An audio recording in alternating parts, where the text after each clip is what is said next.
Welcome to Studies in Theatre MOOC program. In this lecture, I am going to take you further discussing about the criticism in theatre.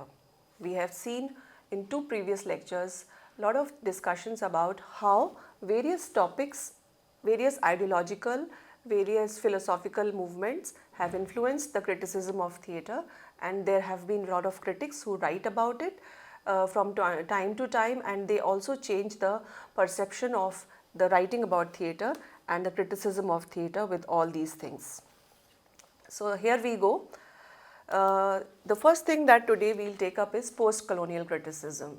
So as you know, the post-colonial theory that has emerged in the wake of the colonial rule that existed in different parts of the world, especially because the European nations colonized various countries in Africa, in Asia, in Australia, in Americas. So all the responses to that colonial enterprise were in the form of literature, art, aesthetics, political writing, philosophical writing and historical writing. So that is there, and now this is visible in looking at theatre, understanding theatre, watching theatre, viewing theatre from the lens of post-coloniality.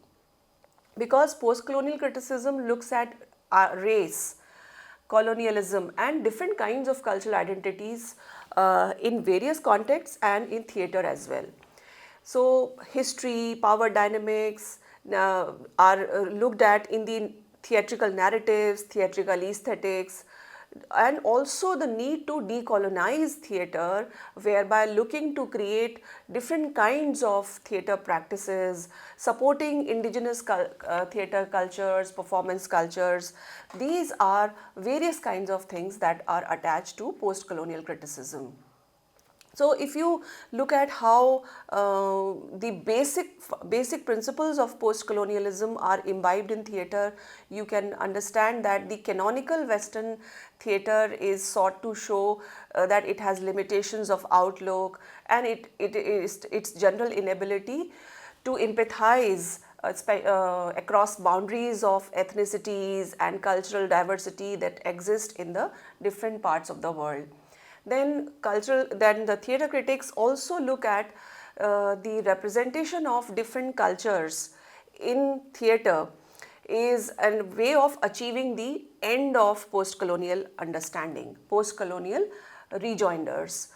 Then another aspect that theatre critics cover is that they show how theatre is often crucially silent, or performance studies is silent, as performance cultures are silent on some issues which are related to the colonization, imperialism.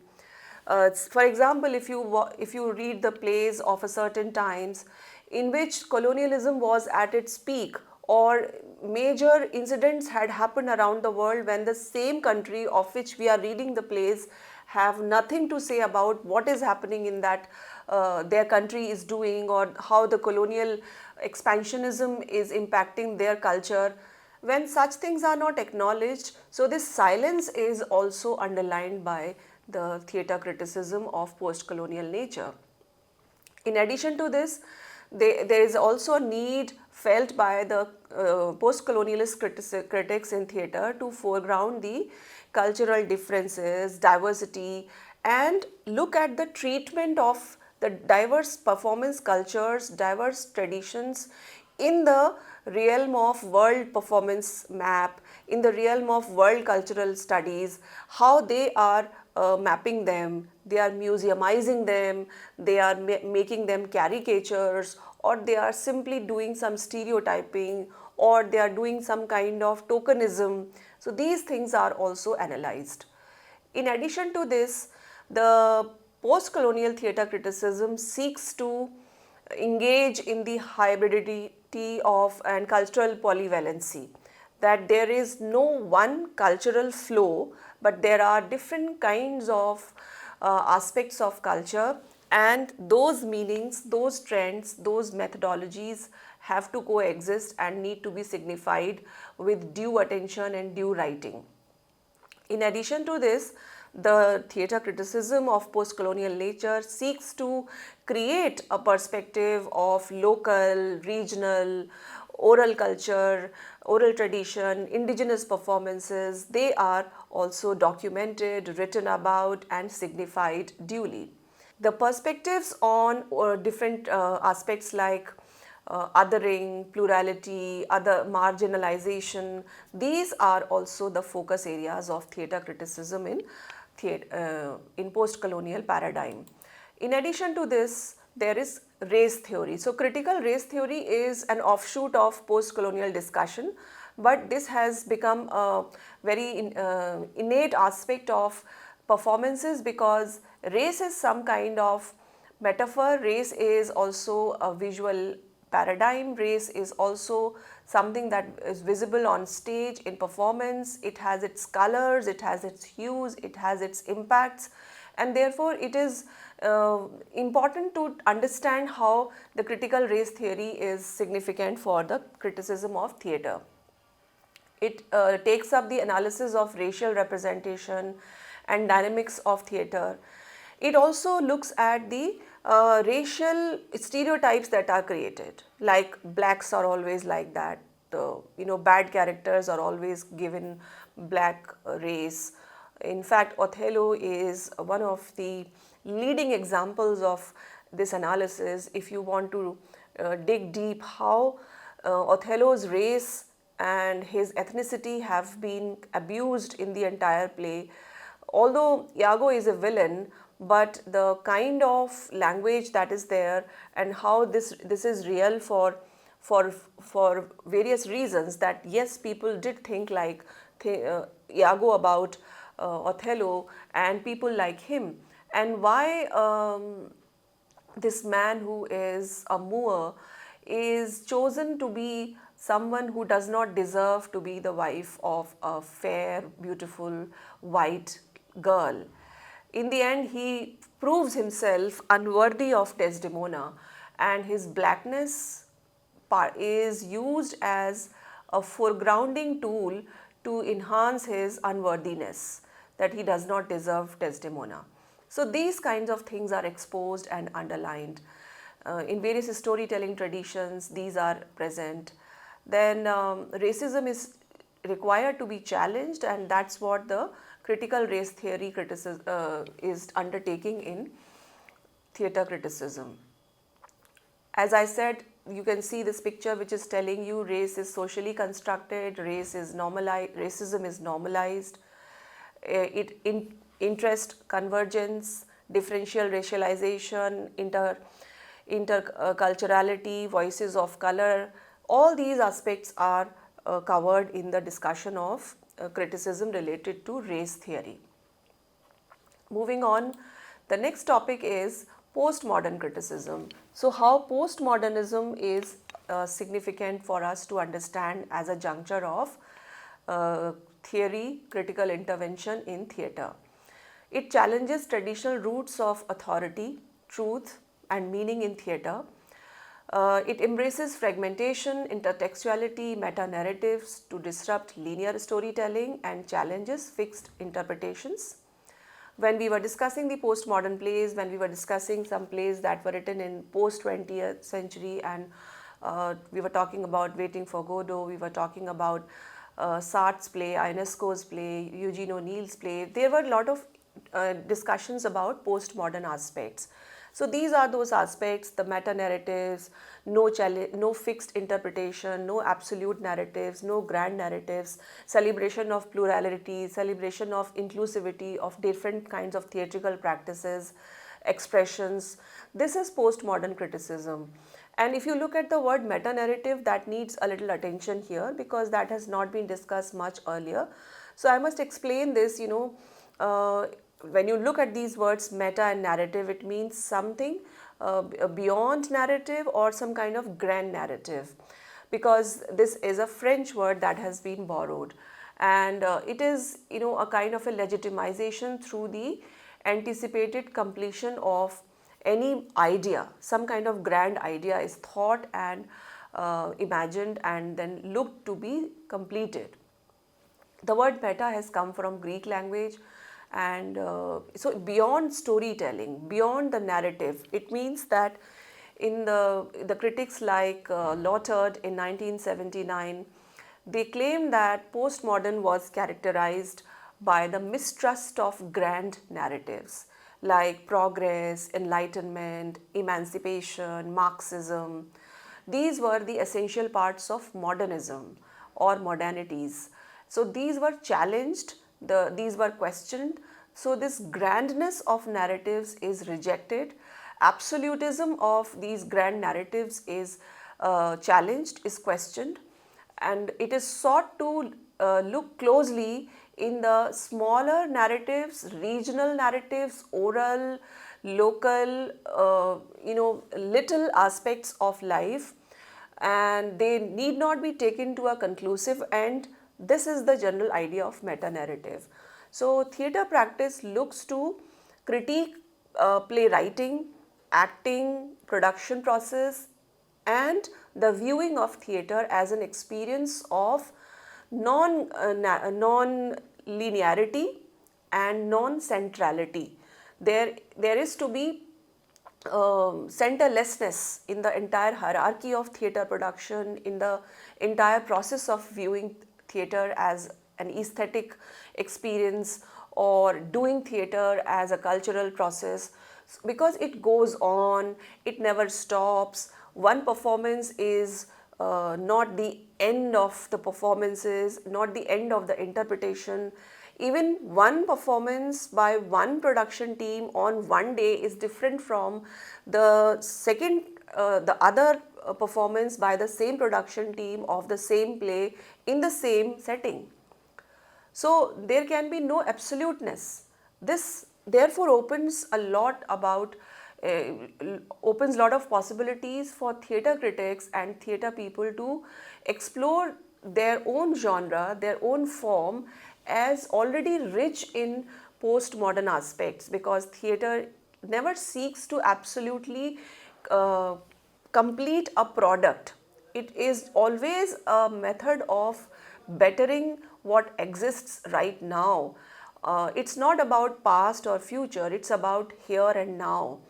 And because audience exists in this moment, performers exist in this moment, and they coexist and they create an expression, they create a reality, they create an experience, and that is important for us to understand. So, in addition to this kind of theatre criticism is very unnerving, very unsettling, but it is very rich in opening up the possibilities to look at the various kinds of things that are present in the world.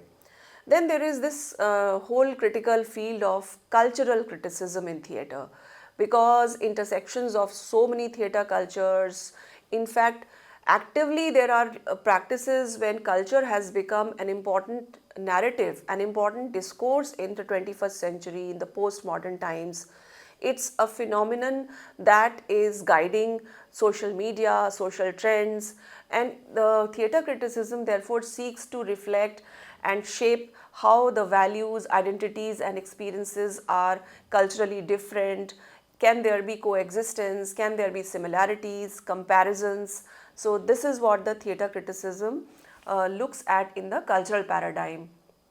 In addition to this, as we have developed more and more in technology, globalization, and consumer culture, the theatre production and consumption of these things have also become important topic and area of research for critical inquiry, especially in cultural domain.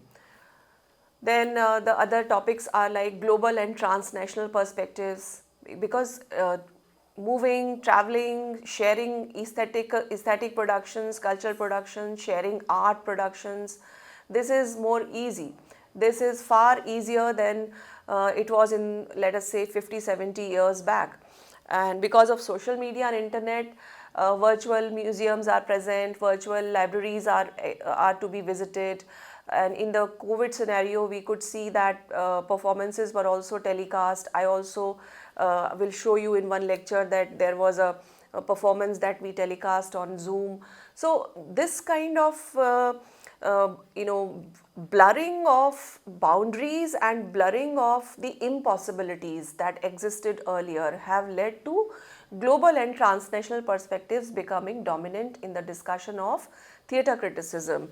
And theatre is therefore looked at as a global phenomenon also, which is influenced by various kinds of push and pulls, geographical contexts, cultural assimilations. People of different races are now living more and more together. There are cities which have very different kinds of racial identities. They are melting pots of cultural civilizations of various countries, races, ethnicities, and the theatre that is produced in such atmosphere is a very significant lens that allows us to see how this globalization is good or bad. Then the cross-cultural exchanges, which I just now talked about, they are giving birth to diasporic identities, urban population which is living more and more in a cosmopolitan style. So national borders are becoming something very different. They are getting redefined, they are getting revisited. And then in that scenario, the global and transnational perspectives of theatre criticism become very viable. So this is about that, and now we look at this other aspect, that is interdisciplinary approaches. How integration of insights from different fields like theatre, play, psychology, psychotherapy, anthropology, economics, commerce, literature, music, technology, digital media, artificial intelligence, they all are merging together to allow theatre analysis to be a very vibrant field. It is no more just the review kind of thing about the performance or some discussion on the dialogues or analysis of language, but now it's such an open field where so many different kinds of people can write and talk about. There have been write-ups on the architecture of theatre buildings.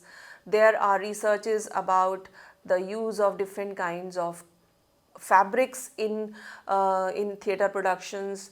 The use of sustainability is the idea of sustainability is also important. The idea of sustainability has also become significant in the discussion of theatre studies, because this opens up to look at the possibilities of environmental awareness being spread through theatre, or the assimilation of consciousness towards environment being assimilated in the performance culture. So all these things are to be understood in different kinds of shapes and different kinds of narratives of criticism. So interdisciplinary approach, I think it's so difficult to cover up in just a few minutes or even in few lectures, because discipline after discipline, even medical sciences, chemistry, plant discussion of plants, discussion of the materials that are to be used, all these things are matter of inquiry for theatre culture, theatre practice, performance studies, criticism. Then we can see at aesthetic theory. The aesthetic theory refers to, we have covered a lot about this, but I am trying to underline the fact that in criticism it is a separate base. So aesthetic theory not only exists as a matter of practice in theatre, but it also exists as a method of critical writing in theatre, to explore beauty, form, meaning in performances of theatre, to look at the connections between artistic expressions, how people are engaging with the actors, what are the different kinds of themes, is there a coherence between those themes, how cohesiveness is created in the different departments of a production, and different moments of an entire play, the arc of a character.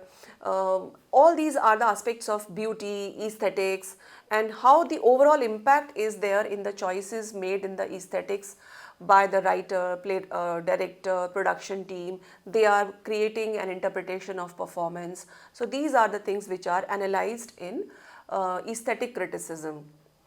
And it is a rich field because it takes people forward to understand how the aesthetics are evolving with the passage of time, with the changing world, with the new found technologies, with new possibilities and new ideas of aesthetic perceptions are emerging.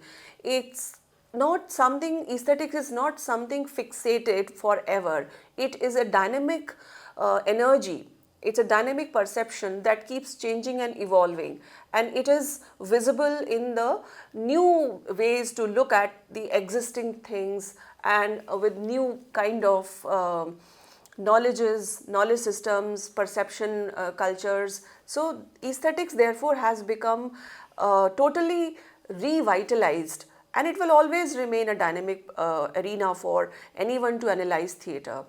Going back to Indian aesthetics, again, it offers critical support to read theatre, to understand theatre, to study theatre, because it is Natyashastra, like Aristotle's Poetics, is a book that can be used as a theoretical tool to analyze, apply it onto plays and the production process, to study them, to critique them. So that's holistic analysis of theatre can be done, and this is not just an aesthetic process, but it is also a process of complete inquiry of theatre process, production process, performance process. These are some of the aspects of Natyashastra, Rasa theory, Bhav and Abhinay. So Abhinay and Bhav refers to the assessment of authenticity and depth of emotional portrayal. So that is called as Bhav. And along with effectiveness of expressive techniques is called Abhinay, such as facial expressions and gestures. So when we portray our emotions, that is called as Bhav, and the technique that we use is called as Abhinay. So Abhinay means to take it forward, to deliver it in a future, to transfer it from one to another, and that is we use facial features, we use body language, costumes to complete Abhinay. Then we have Rasa and Dhwani theory. It's suggestive, power, analysis of the suggestive power, that is Dhwani, in theatrical text and performances. It explores how language, imagery, symbolism, they evoke emotional responses and aesthetic resonance. It is a very interesting field. I encourage you to read on it further and also look at its present connotations in times of so many acoustic advancements that have taken place in the field of theatre, in the field of performance. We have recordings, we have sound, sound mixing, we have, acoustic designing as a specialized department. And we also have more and more access to plain and simple recording to be done and then edited. You can even edit it on your mobile phone and create very beautiful sound effects, other things. How can you understand all this, or how can Rasa and Dhwani theory correlate with this? Do you find them having some resonance to speak about these kinds of things? This is a very eye-opening inquiry. I advise you to take it further and find out some things on your own as well. And then the Natya Dharmi and Lok Dharmi parampara and tradition, which means the consideration of stylized theatrical conventions is Natya Dharmi, whereas naturalistic representation is called as Lok Dharmi. So when there is a proper stylized theatrical practice, tradition, convention, it is called as Natya Dharmi. The one who practices Natya, the one who is a disciple, a follower of Natya. And the Lok Dharmi is the parampara or the tradition in which the naturalistic representations are sought to be celebrated. So this is another level of, another aspect of critical inquiry which you can utilize. I have placed it here. It does not have this temporal presentation, but it is just to facilitate your knowledge that I am underlining it here by the time I am reaching this final aspect of my discussion. So these are the sources that I have used. So students, I hope you have learnt all these different lenses that we can utilize to look at the theatre and critique theatre, write critical pieces on theatre. These are very advanced fields. Each one has lot of subtopics and layers of understanding. All of them need to be advanced in specific directions. One critic cannot master all this, or one researcher of theatre criticism cannot write about all these aspects. So there are critics dedicated for different fields, and if you want to continue research, if you want to keep writing about theatre, if you want to analyze theatre, you can choose any one of these aspects that have been discussed in these 3 lectures, and you need to find out what is your liking, what is your interest, and on the basis of that you can create a combination of interdisciplinarity and the critical theory, and then write about theatre research, write any pieces of theatre research. Alright, so thank you so much. I meet you in a different lecture.